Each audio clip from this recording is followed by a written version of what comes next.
Hello and welcome to the Reviews Brothers.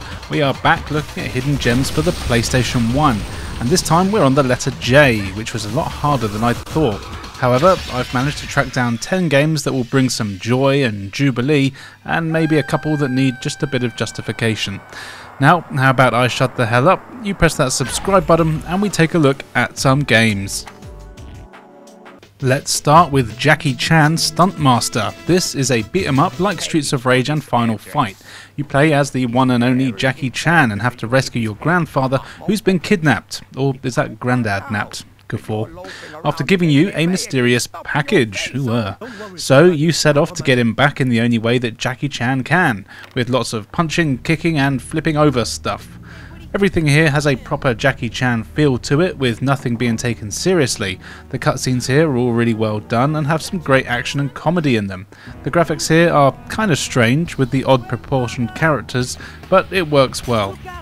The animation here is also very good too, though it doesn't always help with the controls. For the most part it does control well, and Jackie has a decent moveset.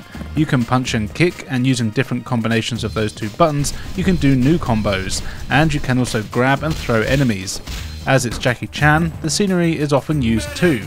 You can flip tables and chairs into enemies, and there's things you can kick or crawl or throw at people, and this is always fun. You do also have a counter-attack button, which is quite hard to get the timing right on, but it does massive damage if you get it right. I have to say though, this is one of those games where you must finish the animation of whatever it is you're doing before you can do anything else, which means you can't counter attacks while you're already attacking, and it can be quite annoying. The levels are all fairly large and packed with a ton of enemies. Most of them though are fairly easy to beat down, but you're often surrounded, and it can make blocking and dodging attacks tough, and poor old Jackie can't take too much of a beating. For the most part though, it's all very fair. You'll need to do a fair amount of platforming here as well. Jackie can flip and wall jump, and you'll need to do this to explore the levels and find hidden collectibles within them. Every now and then you get different playstyles here as well, kind of like the Crash Bandicoot thing of running towards the screen that every game of this generation seemed to love. Here you're often escaping vehicles, and one wrong move can be fatal. And that sometimes is annoying, as a lot of the time if you die you're sent back to the start of the level. This is never fun in any game, though the levels aren't that big, so it is manageable. Overall, this is a really fun beat 'em up. It's not perfect, but it's a fun playthrough and well worth a look. It's a real shame that it's only single player though, as playing it through with a friend would be fun, even with Belt Buckle Bill.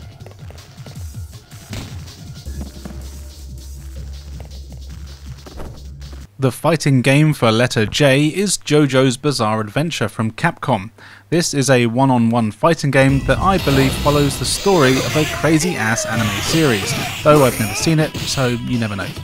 And it really is crazy. Like I said, I've never seen it, but if the anime is anything like the game, then it's all about people who fight with their spirit animal partner things, and there's crazy monsters and animals all over the place that want you dead. The game has a few modes. Basically you get your story and arcade mode. Arcade mode is of course a series of fights, and you choose from a crazy roster of characters and kick the snot out of one another. The story mode, however, is very interesting. You don't actually choose a character here, you play as them all as the story progresses. This is something that I really enjoy in fighting games, as it's forcing you to give all characters a try, rather than being one of those boring losers who just plays as Ken. Yeah, I'm talking about you, Toby. What's even more interesting is that the story has stages where you aren't even fighting. For example, a little way into the game you meet an angry gorilla on a boat. Where else do you meet angry gorillas? And you have to play a gallery shooter style level where you blow into bits. There's also a game where you have to time button presses correctly to save a girl. It's a great way to break things up and really kept me playing to see what the hell was going to happen next. And of course, as it's a Capcom fighter, the game looks and plays really well. The graphics are all just fantastic 2D sprites with great colour and animation, and the controls are basically just Street Fighter, but not quite. Though I will say I did have a bit of trouble getting used to some of the special moves, though it was never enough to cause a real problem though. This is a really good fighting game that does an excellent job of keeping everything fresh and interesting. Well worth a look.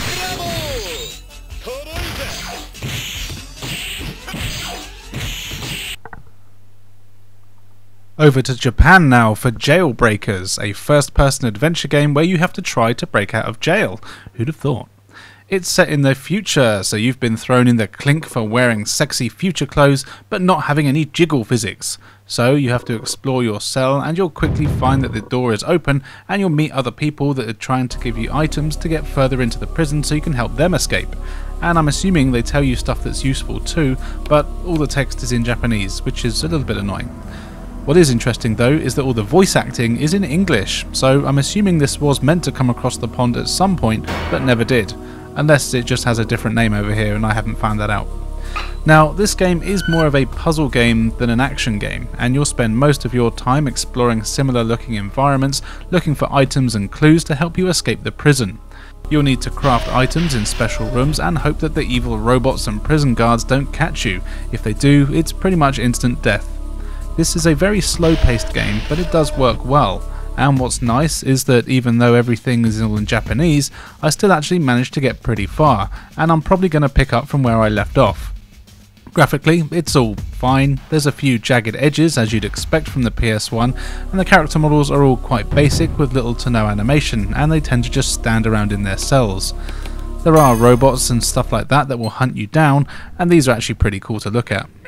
The controls here are fine, but it can feel a little bit sluggish. You can look up and down, but the game really needs a better sprint button. You can make yourself walk a bit faster with the X button, but it still wasn't enough for me.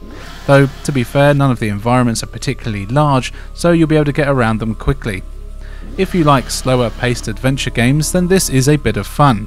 It's annoying that there's no English patch for it, as that would really help. But you can just about figure out what's going on and what you need to do even without one. It just means that you'll spend a fair bit of time wandering back and forth, continuously checking the same doors again and again and hoping one is unlocked, which normally it has. But if you can read Japanese, even better. This is good fun.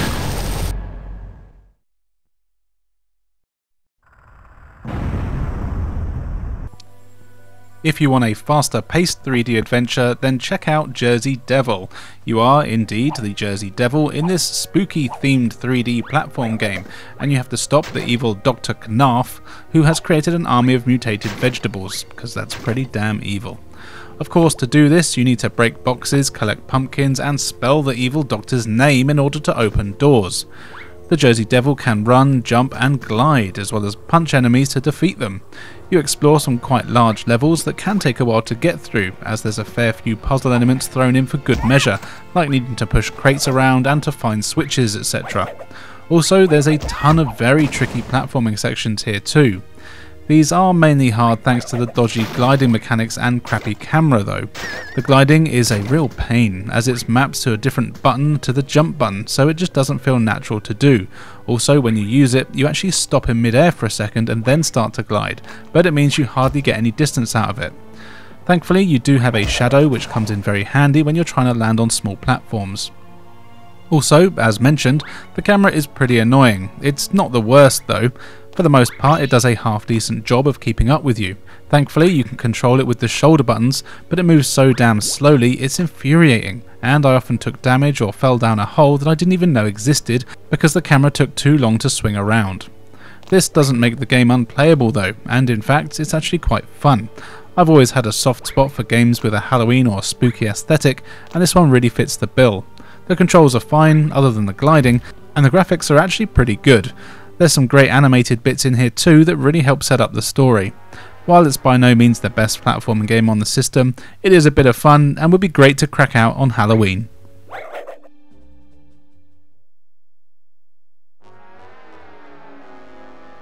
Time for some racing action now with Moto 3. This is a futuristic racing game where you select from a decent roster of Moto pilots and race to be the fastest Motoer there ever was.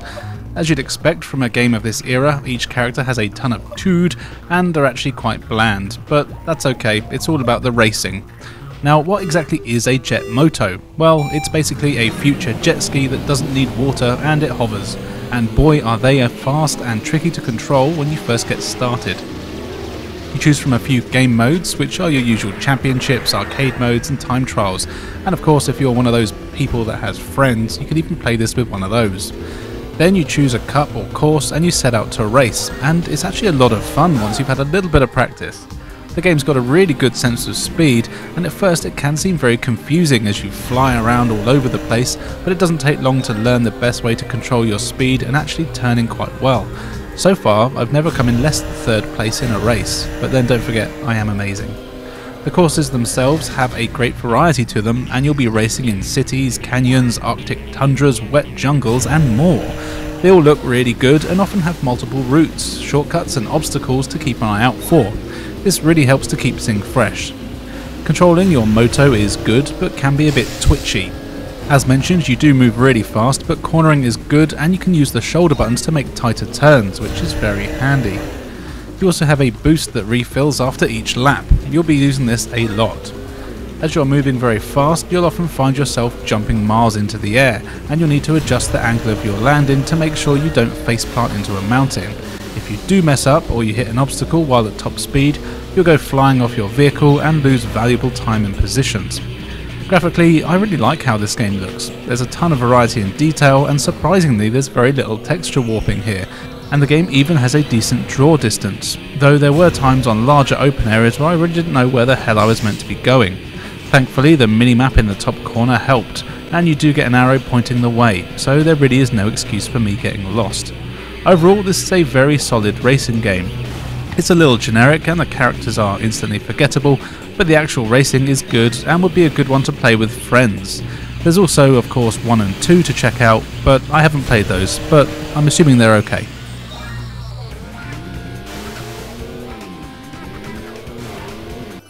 Now it's time for probably the most exciting game here, so make sure you're sitting down for this review. It's Jigsaw Madness. Now, I'm not going to bother trying to drag this out, so this will likely be quick. It's a jigsaw game, and that's it.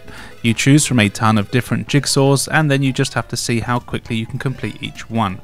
The pictures you have are very random and range from cartoon animals to stock images of people, places and things. It really is like there's very little effort went into choosing them. You have a cursor to move around to select the pieces and put them in the right place. There's a few options that you can play with, letting you choose how many puzzle pieces each picture has, essentially upping the difficulty, though there is no way to fail. This is just a game about relaxing and making puzzles. It's harmless and actually kept me playing longer than I should probably admit. Doing some of the 150 piece puzzles can take quite a while, and once you've completed it, you're told how many times you tried putting things in the wrong place, as well as your time. Sounds like my ex-girlfriend. So you can always go back to each one to get a new record. To make things even trickier, you can even add rotation, so the puzzle pieces might not be facing the right way when you get them. I know, could it get any more exciting? Well, yes actually. As you can even play this game with up to 4 players, and you each have your own little stat box telling you who was the best at jigsawing. And yeah, that's it. It's a game where you do jigsaws, but you know what, I like jigsaws, and this was actually quite fun to play. I mean, you can't really mess it up, it's just making a jigsaw. It's a nice one to relax to without having the stress of missing pieces.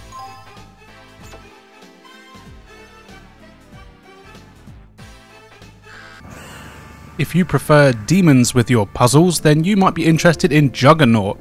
This is a horror puzzle game where you play as a bloke who is trying to exorcise his girlfriend's literal demons after she gets possessed because you bought her a haunted bottle from an antique shop. That'll teach you for trying to be romantic. You do call the clergy to see if they can fix it, but they figure the best thing to do is have you enter her subconscious and explore around there to save her from spinning her head around, vomiting on you, and then fucking herself with a crucifix. So you agree. This is one of those first-person FMV games where you're always shown the directions you can move in, and you just press the direction you want to go. As you're exploring, you'll find items that you'll need to use and combine at the right times in order to solve some pretty damn cryptic puzzles. The graphics in the game are decent enough, almost everything is FMV, and it's kinda creepy at times, partly due to some dodgy character models and animation, but it actually manages to help the atmosphere, the same as the questionable voice acting. You'll explore a fair few locations over the course of the game's 4 discs, and these range from your usual forests and beaches to dilapidated castles and mansions, and generally they get more and more surreal as you get further into the game and your girlfriend's crazy subconscious. When there is something you can interact with, you'll get a cursor on screen, and you'll need to point that or whatever it is you want to interact with, and you'll know if it's something that you can interact with as the cursor starts spinning. You can carry almost every item that you find along your way, and thankfully you have an easy to use inventory system as well as a handy dandy map. Though having said that, it can still be hard to navigate the areas thanks to the predetermined paths that you have to follow, and you need to remember exact routes to get to places. And it is annoying when you're trying to find a door that's right next to you, but you have to take 5 or 6 predetermined steps in certain directions to be able to get to it, rather than just turning around. Of course, a major part of the game here are the puzzles, and this is one of those games like Myst where everything is very cryptic and there's little to no hand-holding, so expect to backtrack a lot and try every combination of item with everything else. A lot of the puzzles are visual and sound based too, and you really get little to no indication of when, where and how you need to use the clues that you find. This did mean for the first hour or so of the game I was wandering around quite aimlessly and ended up having to look up a guide, but once I'd got into the mindset and saw how the first few puzzles were done, I actually managed to make it quite far into the game. Now, these games really are an acquired taste, and they can be frustrating, and you can spend hours making no progress, but this has a really cool story and the theme, and some of the cutscenes are actually quite creepy. If you can handle a slow-paced game or are happy to play with a guide, then this is worth a look.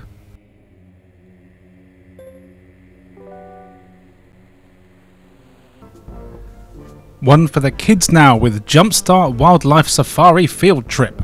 Now, I don't know what Jumpstart is, but I'm guessing it's an educational thing. In this here game, you can choose from a couple of characters, which is purely cosmetic, and then you have a bunch of worlds, each of which has their own gameplay. There's even characters to unlock here. You'll be doing some basic platforming while collecting letters to build bridges, counting eggs to return the right ones to the right mama ostriches. You go skiing to find flags, play some sweet tunes on one of those pianos like in the movie Big, and you'll also have to match cats with their giant mamas based on their colour. Can you do that these days? I don't know. Yeah, it's all very basic stuff and it's aimed at very young kids, but surprisingly it actually plays quite well. The controls are decent and the platforming is pretty good. I never had any issues controlling my chosen marsupial in any of the levels. Each world has 3 levels within it, and each one gets ever so slightly trickier, but it won't take anyone, even likely the young people it's aimed at, more than a couple of hours to breeze through and see everything the game has to offer. But the bright colours and the number of animals knocking around for them to look at will likely keep them very entertained, and the fact that you can't really lose here means that they won't get frustrated with the game. Graphically, it's actually alright. Again, it's very basic, but none of the models are particularly bad, and the bright colours and animation will hold some interest. If you've got kids, then this could be a good game to let them play so they can learn some simple alphabet, numbers and other things. But if you're over the age of 5, then this isn't really a bad game, it's just not made for you. Worryingly though, it does play better than some games I've played that aren't aimed at children. Let's count the eggs. 1, 2, 3. Great job! Jupiter Strike is a rail shooter from Acclaim that plays a lot like Star Fox on the Super Nintendo. It's your usual space fighting story. There's a bad group of bastards who are intent on taking over the galaxy, so the best thing to do is send out a lone pilot in a ship to stop them. Your ship has a couple of attacks. You've got your usual laser blaster that does a decent job of taking out most enemies, but it can be tricky to aim. You also have a lock-on shot that can target multiple enemies at once and even homes in on them. This is very handy, but it does need to recharge if you use it too much, though this never takes too long, so it's usually always available when you need it. You'll be flying through your usual space-themed levels, dodging asteroids, coming up against huge ships, navigating space bases, and sometimes even flying above the clouds of planets. The controls here are fine, though your ship does have an awkward momentum to it that makes the precise dodging and attacking trickier than it needs to be. I also found that you move really slowly and have a very noticeable boundary to where you can move. This does also add to the difficulty of the game as it makes it harder to dodge attacks. But the whole thing is manageable and the game is perfectly playable. And in fact, this is a game that you can actually beat in about an hour or so once you've had a bit of practice. It's quite short. The levels themselves aren't huge, but there are a lot of enemies within them. These are all in the form of other ships and robot-looking things that will always fire lasers and missiles at you. It can sometimes be hard to see these, especially if you're not moving, and they'll fire at them when they're lined up nicely with you, and there's no indication of you actually being hit other than your shield just depleting. And this is one of those games where if you do die, you go back to the start of the level. No checkpoints, nothing.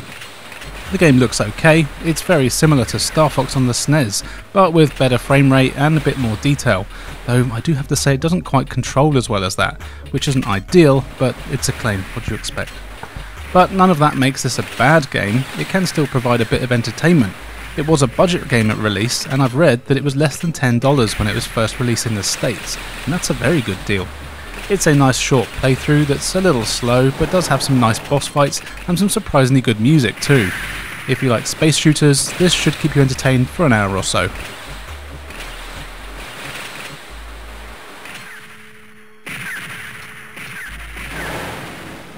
And finally for today, here's one that some of you may already know, but I've only heard of it thanks to GameSack.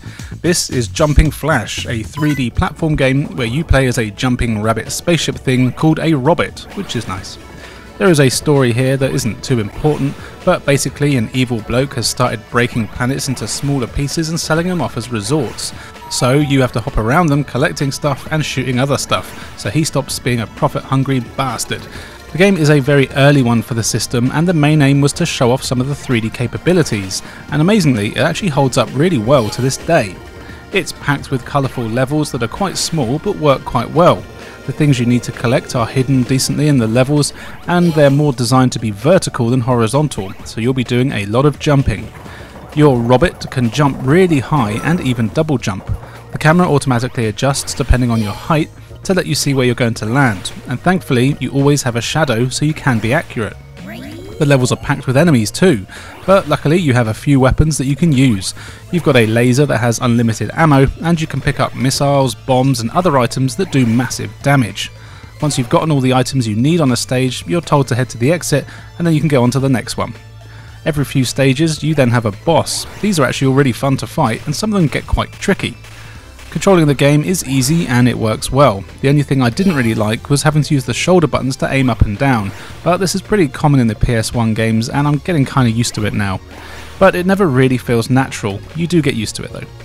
The graphics here are good and the levels get pretty crazy and busy later on.